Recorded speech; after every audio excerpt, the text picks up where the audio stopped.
दोस्तों हम बात कर रहे हैं बच्चों की नशोनुमा यानी डेवलपमेंट और तरक्की के बारे में यानी प्रोग्रेस के बारे में। हमने पिछली वीडियो में तरक्की और नशोनुमा का जो फ़र्क है वो देखा, नशोनुमा के अहम नुकात देखे और मुख्तलिफ जो माहिर नफ्सियात के नशोनुमा के नज़रियात हैं उनके बारे में मालूमात हासिल की। दोस्तों हम इतनी मेहनत से आपके लिए वीडियो बनाते हैं, एग्ज़ाम ओरिएंटेड मवाद आप तक पहुंचाने की कोशिश करते हैं, तो हमारी एक्सपेक्टेशन बस यही होती है कि आप वीडियोस को शेयर करें, लाइक करें और चैनल को सब्सक्राइब करें। तो उम्मीद करता हूं कि आप चैनल को सब्सक्राइब करेंगे और वीडियोस को लाइक शेयर करेंगे।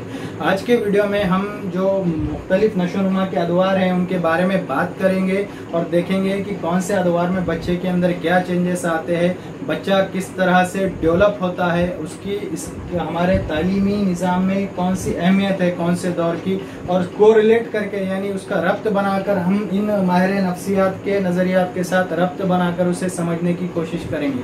तो दोस्तों वीडियो बहुत अहम है, इसे हर एक पेरेंट्स ने देखना चाहिए, हर एक मौलिम ने देखना चाहिए जो अभी मौलिमी पेशे से जुड़ा हुआ है और जो मौलिमी पेशे से जुड़ने जा रहा है, क्योंकि इस वीडियो के अंदर बच्चे की जो डेवलपमेंट है, उनकी जो गर्ज है, जो उनके नीड्स होते हैं बच्चों की मुख्तलिफ उम्र में, हम उसके बारे में बात करेंगे और उन नीड्स को किस तरह से स्कूली माहौल और हमारा घर का माहौल, फैमिली और समाज पूरा करता है, इसके बारे में बात करेंगे। तो आइए सबसे पहले देखते हैं कि बच्चे की नशोनुमा के जो मुख्तलिफ अदवार है वो कौन कौन से हैं। बच्चे की नशोनुमा का ये टेबल आपके सामने दिया हुआ है, ये टेबल आपको नफ्सियात की किताब में भी मिल जाएगा। तो यहाँ पर हम सरसरी इस टेबल का मुताला कर लेते हैं। इस्तक़रार हमल का पहला दौर है जो हमल रहने से पैदाइश तक का दौर कहलाता है। नवमौलूद यानी बच्चा जब पैदा होता है वहाँ से 2 हफ्ते तक वो गोश्त का लुथड़ा होता है, इसीलिए उसे नवमौलूद कहा गया। 2 हफ्ते तक, जन्म से लेकर के 2 हफ्ते तक। तुफेलियत का दौर बहुत है, इसका जो वक्फा है वो 3 से 2 साल है। इब्तदाई बचपन, इसका जो वक्फा है वो 2 से 6 साल है। आखिरी बचपन, इसका जो वक्फा है वो 7 से 12 साल है। आगाज़े बलूगियत, इसका जो वक्फा दिया हुआ है वो 13 से 15 साल दिया हुआ है। उन्फ़ान शबाब, इसका जो वक्फा है वो 15 से 21 साल दिया हुआ है। इसके बाद आता है हमारा नौजवानी का दौर जो 21 से 35 साल के दरमियान होता है, यानी हम नौजवान होते हैं उस टाइम में। फिर पुख्तगी हमारे अंदर आती है 35 से 60 साल के अंदर, और 60 साल के बाद इंसान बुढ़ापे की तरफ बढ़ता है उसकी मौत तक। तो इस तरह से माहिर नफ्सियात ने ये 10 यहाँ पर अदवार यानी दौर दिखाई है कि इस दौर के अंदर इस तरह से इंसान चेंज होता है। तो टीटी को कम वक्त बचा है, इसलिए हम जो अहम हमारे दौर है, जो हमारे तालीमी नुक्ते नज़र से अहम है, उसके बारे में बात करेंगे। यानी हमारा तीसरा दौर, चौथा दौर, 5वां, 6ठा और 7वां, तुफेलियत से लेकर के उन्फ़ान शबाब तक, यानी आपके उम्र के तीसरे हफ्ते से लेकर के उम्र के 21 साल तक के इस वक्फे को हम यहाँ पर सिर्फ डिस्कस करेंगे और मुख्तलिफ माहिर नज़रियात ने कौन से उनके नज़रियात पेश किए और उनका किस तरह से यहाँ पर इम्प्लीमेंटेशन यानी किस तरह से यहाँ पर हम उसे लागू कर सकते हैं वो देखेंगे। आइए अब देखते हैं कि जो बच्चे की नशोनुमा का जो दौर है पहला, जो तालीम के नुक्ते नज़र से अहम है, वो है तुफेलियत। तुफेलियत का जो वक्फा है वो 3 हफ्ते से लेकर के 2 साल तक का है। यानी इस दौर में बच्चे के अंदर क्या चेंजेस आते हैं वो हम देखेंगे। तो माहिर नफ्सियात जिन प्याजे कहता है कि बच्चा 2 साल की उम्र तक हवासे खमसा के जरिए यानी हमारे जो सेंस ऑर्गन्स होते हैं उनके जरिए सीखता है। कौन कहता है? जिन प्याजे कहता है। जबकि सिगमंड फ्राइड कहता है कि बच्चा 1 साल की उम्र तक अपने ज़रूरियात की तस्कीन अपने मुंह के ज़रिए से करता है, यानी वो दूध पीता है, किसी दूसरे चीज़ों को वो चूसेगा, इस तरह से उसके ज़रूरियात की तस्कीन होती है। और वाइगोस्की कहता है कि बच्चा 2 साल की उम्र के आते आते अपनी माँ से और बाप से कुछ बातचीत करता है इशारों के ज़रिए, तोतले अल्फाज में बड़बड़ कुछ करके। तो इस तरह से वो भी समाज के अंदर ज़ुबान के ज़रिए अपने इल्म को डेवलप करता है। तो हमने यहाँ पर तुफेलियत का जो 2 साल का वक्फा है, तो जिन प्याजे का, वाइगोस्की का और सिगमंड फ्राइड का क्या कहना है वो उसके बारे में देखा। आइए अब दोस्तों आगे बात करते हैं इब्तदाई बचपन की। यहाँ से हमारा तालीम का जो निज़ाम है वो शुरू होता है। इब्तदाई बचपन का जो वक्फा है वो 2 साल से लेकर के 6 साल तक है, और माहिर नफ्सियात कहते हैं कि बच्चा 6 साल तक आते आते उसके दिमाग का 80% विकास डेवलपमेंट हो जाता है। इसीलिए इस दौर में भी बच्चे को तालीम देनी चाहिए।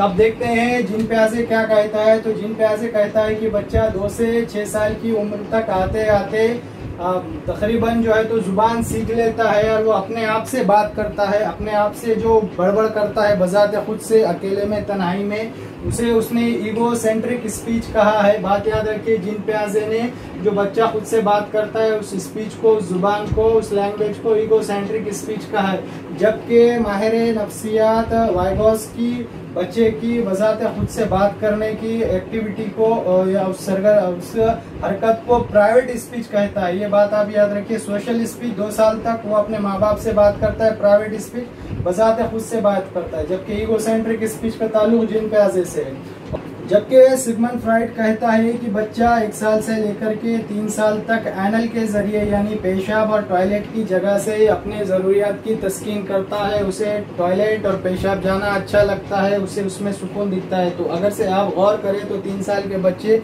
बार बार पेशाब करते हैं, सोते वक्त भी नींद में पेशाब करते हैं। तो यहाँ पर सिगमंड फ्राइड ने उसके मुशाहिदे की बिना पर यह स्टेज दी है।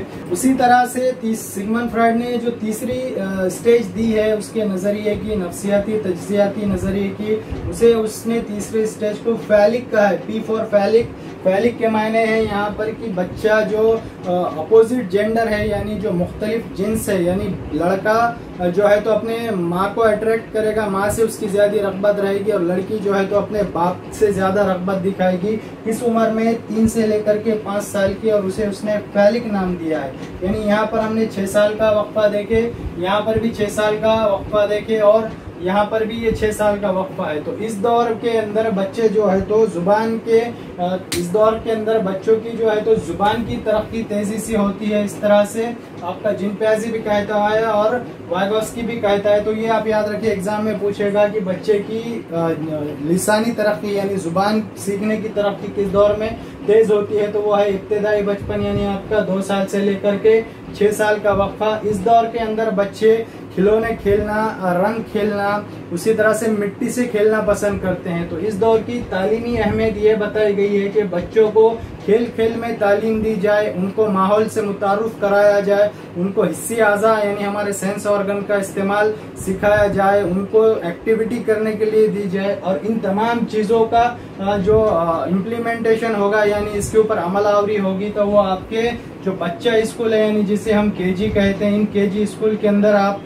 ये तमाम चीजें बच्चों को सिखाओगे। तो आप देखते हैं कि जो केजी स्कूल होते हैं वो 2 साल से 6 साल के बच्चों के लिए होते हैं। तो केजी स्कूल यानी किंडरगार्टन बच्चा स्कूल, या फिर बच्चे के स्कूल में जाने से कबल की जो तालीम है उसके बारे में भी हमने एक अहम वीडियो हमारे चैनल पे अपलोड किया है। अगर से अब तक वो आपने नहीं देखा तो उसकी भी लिंक हम डिस्क्रिप्शन में दे देंगे, और आई बटन यहाँ पर आपको फ्लैश हो रहा होगा, आप वहाँ पर क्लिक करके कबलस तालीम के जो किंडरगार्टन स्कूल है, मॉन्टेसरी स्कूल है, और गेजूभाई बदेका ने जो स्कूल खोले थे, बाल मंदिर, अनुताई वाघ और ताराबाई मोडक, इनके तमाम जो स्कूल खोले हुए इनका जो तमाम काम है उसके बारे में उस वीडियो में मालूमात दी गई है। आप वो वीडियो में जाकर के तमाम मालूमात हासिल कर सकते हैं। आइए अब बात करते हैं आखिरी बचपन की। आखिरी बचपन का जो वक्फा है वो 7 साल से लेकर के 12 साल या 6 साल से लेकर के 12 साल का होता है।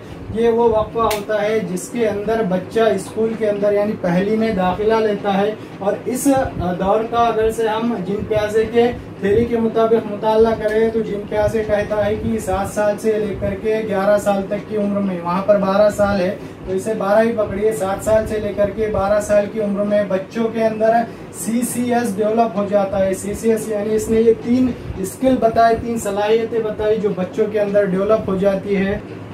पहला C है क्लासिफिकेशन करना, यानी चीजों को अलग अलग करना, छोटा बड़ा, एक ही शेप की चीज, एक ही साइज की चीज, इस तरह से ये सलाहियत बच्चों के अंदर 7 से 12 साल तक अंदर आ जाती है। इसलिए ये चीजों पे मौके उन्हें फराहम करना चाहिए। तालीमी अहमियत हम आगे बात करते हैं। दूसरा जो C है उसे पियाजे ने कंजर्वेशन कहा, और इस कंजर्वेशन कंसेप्ट को क्लियर करने के लिए या एक्सप्लेन करने के लिए उसने कहा कि अगर से आप बच्चों को 2 अलग अलग शेप के पैमाने दे दोगे या किसी चीज कोई चीज दे दोगे जिसके अंदर सेम जो है लिक्विड भरा हुआ है, तो आपको बच्चा ये पहचान लेगा कि ये बड़ा होने के बावजूद और ये छोटा होने के बावजूद इसके अंदर जो भरा हुआ जो भी चीज है, लिक्विड है, वो बराबर है। यानी पैमाइश की जो कंसेप्ट है उसकी यहाँ पर क्लियर हो जाती है। इस तरह से पियाजे कहता है। कौन सी उम्र में?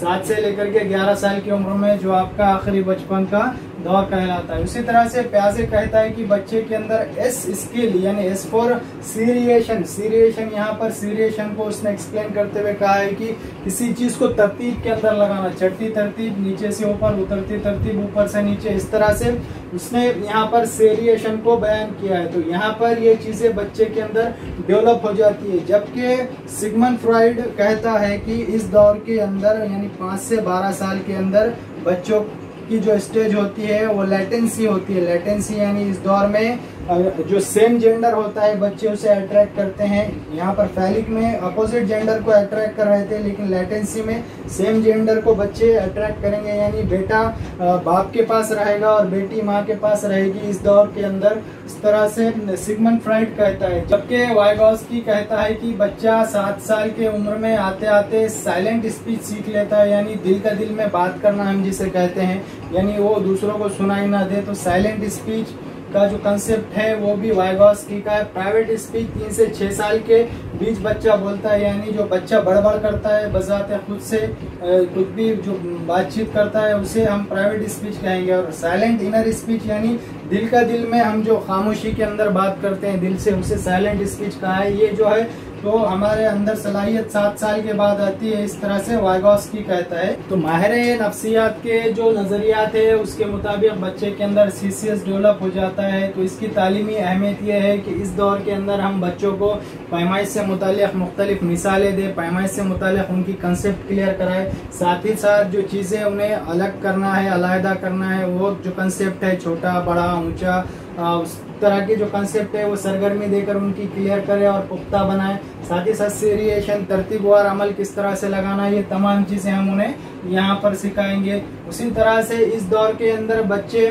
के अंदर काफी डेवलपमेंट आ जाते हैं। इस दौर की एक तालीमी अहमियत ये भी है कि इस दौर को गैंग एज कहा गया, यानी बच्चे ग्रुप की शक्ल में रहना पसंद करते हैं। तो गैंग एज किसे कहा जाता है? आखिरी बचपन को, यानी 7 साल से लेकर के 12 साल की जो उम्र होती है उसे आखिरी बचपन कहा जाता है। आप ये भी याद रखिए। और इस दौर के अंदर बच्चे कसरत से सवालात करते हैं, यानी उनके अंदर तजस्सुस होता है, क्यूरियोसिटी होती है, नई चीजों को सीखने का उनके अंदर जज्बा होता है। इस दौर की और एक खासियत है कि बच्चों के अंदर किसी किस्म के भेदभाव की तमीज नहीं होती। लड़का लड़की इस तरह का उनके अंदर जेंडर का फर्क नहीं होता, रंग नस्ल धर्म के ऊपर भी वो तजाद नहीं करते, सब बच्चे आपस में मिलकर खेलते हैं। इसीलिए इसे ग्रुप इसीलिए इसे टोड़ी हुए यानी गैंग एज कहा गया है, यानी ग्रुप की उम्र। तो इस बात को आप याद रखिए। तो इसी चीज का फायदा उठाते हुए मौलिम ने बच्चों को तालीम देनी चाहिए, उन्हें ग्रुप के अंदर सरगर्मियां दे। इसके अंदर बच्चे जो है तो अपने पुख्तगी को पहुंचते हैं, उनके अंदर थोड़ा सा मैच्योरिटी आती है। तो इस दौर के अंदर जो उनका उसाब है, यानी हम उसे मराठी में चेता संस्था कहते हैं और इंग्लिश के अंदर उसे नर्वस सिस्टम कहा जाता है। तो उस नर्वस सिस्टम को किस तरह से डेवलप किया जाए इसके ऊपर मौलिम को उस पर जोर देना चाहिए। उसके लिए उसको बच्चों को साइकिल चलाना, रस्सी खेलना, बाकी दीगर जो चीजें हैं वो जो खेल है दीगर, उन खेल के अंदर उन्हें मुलविस करना चाहिए। उस तरह की सरगर्मियां उनसे लेनी चाहिए। साथ में उन्हें पिकनिक ले जाना, नाटक, बहसो मुबाहिसा, इन चीजों के अंदर इन्वॉल्व करना चाहिए ताकि उनका डेवलपमेंट हो। आइए अब बात करते हैं आगाज बलूगियत की। आगाज बलूगियत का जो दौर है वो 13 से 15 साल तक का है, यानी इस दौर के अंदर बच्चे के अंदर सेक्स हार्मोन का जो है तो चेंजेस आते हैं, बच्चे बड़े होते हैं और बालगी की तरफ, यहाँ पर बलूगियत की तरफ बढ़ते हैं। तो ये 13 से लेकर के 15 साल का जो वक्फा है उसके बारे में जिन प्याजे कहता है कि इस दौर के अंदर बच्चों के अंदर गैर मरई चीजें, यानी ऐसी चीजें जो हमें नजर नहीं आती, उनके बारे में सोचने की सलाहियत, मंतकी गौर व फिक्र की सलाहियत परवान चढ़ जाती है। जबकि नफ्सियाती तजियाती नजरिए के अंदर सिगमंड फ्रॉइड कहता है कि 12 से 15 साल के बच्चों को की जो एज है वो जेनिटल एज है। जेनिटल एज यानी जो आज़ाए तनाजुल जिसे कहेंगे हम, तो आज़ाए तनाजुल यानी सेक्स ऑर्गन्स की एज है। यहाँ पर बच्चों के सेक्स ऑर्गन्स डेवलप होते हैं, उनके अंदर हार्मोन्स के अंदर चेंजेस आते हैं। इस तरह से नफ्सियाती तज्जिये के अंदर सिगमंड फ्रॉइड कहता है। और उसके बाद का जो एक दौर है उन्फान शबाब का दौर, यानी हम इसे मिलाकर पढ़ते हैं 13 से 15 साल तक माहिर नफ्सियात ने दौर बताए, लेकिन हम 13 से बहुत से माहिर नफ्सियात ने 13 से 19 साल का वक्फा कहा है, तो हम 21 साल का वक्फा यहाँ पर पकड़ लेते हैं। तो इन दोनों को मिलाकर हम पढ़ेंगे तो 13 से 21 साल के उम्र का जो वक्फा होता है, इस दौर के अंदर बच्चों के अंदर बहुत सारे सेक्सुअल चेंजेस आते हैं, और उसी तरह से वो जो है तो तनाव के दौर में होते हैं, यानी वहां पर उनके ऊपर जहनी तनाव होता है। साथ ही साथ इस दौर के अंदर बच्चों के अंदर उफान का दौर होता है, बहुत से उनके अंदर जज्बाती चेंजेस आते हैं। इसलिए स्टेन हॉल, नाम याद रखिए, स्टेनले हॉल ने इस दौर को, उनफान शबाब का जो दौर है उस दौर को दूसरे जन्म से ताबीर किया है। स्टेनले हॉल कहता है कि उनफान शबाब का दौर जो है तो बच्चों का दूसरा जन्म होता है, जबकि जॉन डुई कहता है कि उनफान शबाब के अंदर बच्चे तनाव के अंदर होते हैं, जज्बाती चेंजेस उनके अंदर आते हैं। तो इस सिचुएशन को टैकल करने के लिए या उस सिचुएशन को हैंडल करने के लिए सबसे अच्छा अगर से कोई जरिया है तो वो स्कूली माहौल है। जॉन डुई कहता है कि स्कूल का माहौल उनफान शबाब के दौर में सबसे अच्छा माहौल है उस सिचुएशन को टैकल करने के लिए। तो इस दौर के अंदर बच्चों के अंदर दोस्तों के साथ रहना, अपने मिजाज और अपने दिलचस्पी के और अपने तवज्जो के मुताबिक दोस्त बनाना, इस तरह के चेंजेस आते हैं। साथ ही साथ इस दौर में बच्चे मंतकी सोच उनकी बुलंद होती है, वो जो गैर मरई चीज़ें हैं यानी स्पेस है या जो चीज़ें हमें नज़र नहीं आती, ऐसी चीज़ों के बारे में उनकी सोच डेवलप होती है। तो इस दौर में बच्चों के ऊपर हमें खुसूसी तवज्जो देनी चाहिए। इस दौर के अंदर यानी इस बच्चों को सिखाने वाले जो मौलिम हैं और जो पेरेंट्स हैं, वहाँ पर उनकी जिम्मेदारी बहुत बढ़ जाती है।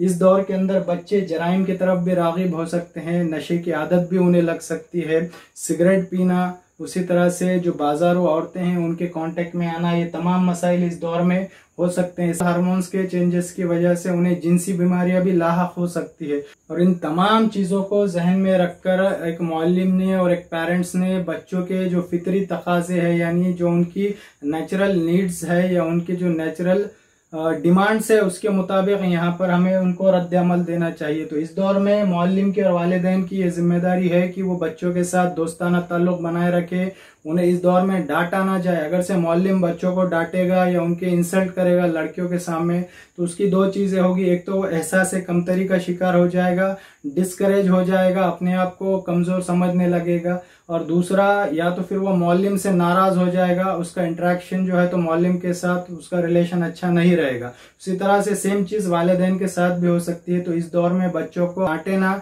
उन्हें किसी के सामने इंसल्ट ना करे, खुसूसी तौर पर लड़कियों की लड़कों के सामने और लड़कों की लड़कियों के सामने। इस दौर में बच्चों के साथ दोस्ताना ताल्लुकात रखे, उनके जो मसाइल है उसको समझने की कोशिश करे। और खुसूसी तौर पर एग्जाम में क्वेश्चन पूछा जाता है कि जिनसी तालीम किस दौर में दी जानी चाहिए, यानी सेक्सुअल एजुकेशन किस दौर में दिया जाना चाहिए। कि जो हार्मोन्स चेंज होते हैं वो आगाज बलूगियत से लेकर उनफान शबाब के दौर में होते हैं। 13 साल से लेकर के 19 साल का वक्फा, इस दौर को सेक्सुअल एजुकेशन देना जरूरी है ताकि जिनसी बीमारियों का शिकार ना हो, साथ ही साथ बाजारों औरतों के कांटेक्ट में ना आए।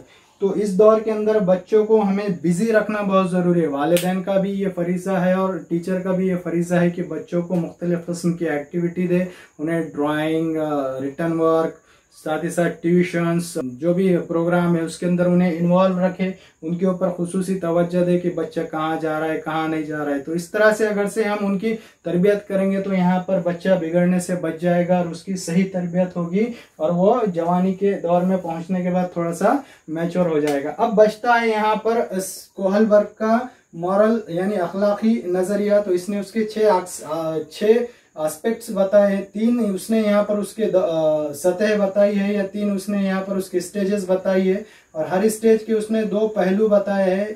तो इस तरह से उसके जो 6 पहलू हो जाते हैं इसके। तो उसने पहला जो दौर है वो 4 से 10 साल के दरमियान दिया, उसे उसने रिवायत से कब्ल का ज़माना कहा है। 10 से 13 साल का जो दौर है बच्चे का उसे उसने रिवायती ज़माना कहा है और 13 से 16 साल का जो दौर है उसे उसने रिवायत के बाद का दौर कहा है, यानी पोस्ट कन्वेंशनल। इस तरह से उसने इन दौर को नाम दिए। तो उसके मुताबिक रिवायती दौर से कब्ल का जो दौर होता है यानी इस दौर से कब्ल का जो दौर होता है यहाँ पर बच्चों को समाज के अंदर क्या चल रहा है, समाज की क्या पाबंदियां है, किस तरह से समाज में रहना है, उससे कोई लेना देना नहीं, बस उसको उसकी नीड्स कंप्लीट करनी होती है। इस दौर में आने के बाद बच्चा समाज के रिवायत के मुताबिक, उसूलों के मुताबिक और जो समाजी वैल्यूज़ है, जो मॉरल वैल्यूज़ है, उनके मुताबिक अपना रद्द अमल दिखाता है। और इस दौर के बाद यानी 13 साल के बाद फिर बच्चे के अंदर खुद के मसाइल को पहचानने की यहाँ पर सलाहियत आ जाती है, वो अपने मसाइल के लिए आवाज़ उठाता है। लेकिन आगे और थोड़ा सा उसके अंदर मैच्योरिटी आने के बाद वो तमाम समाज के जो मसाइल है उनके लिए लड़ेगा। इस तरह की जो चीज़ें होती है वो इस दौर में होती है। तो दोस्तों वीडियो बहुत अहम थी, उम्मीद करता हूँ कि आपको अच्छी लगी होंगी। मिलते हैं हमारे नेक्स्ट वीडियो में, तब तक के लिए गुड डे, गुड बाय।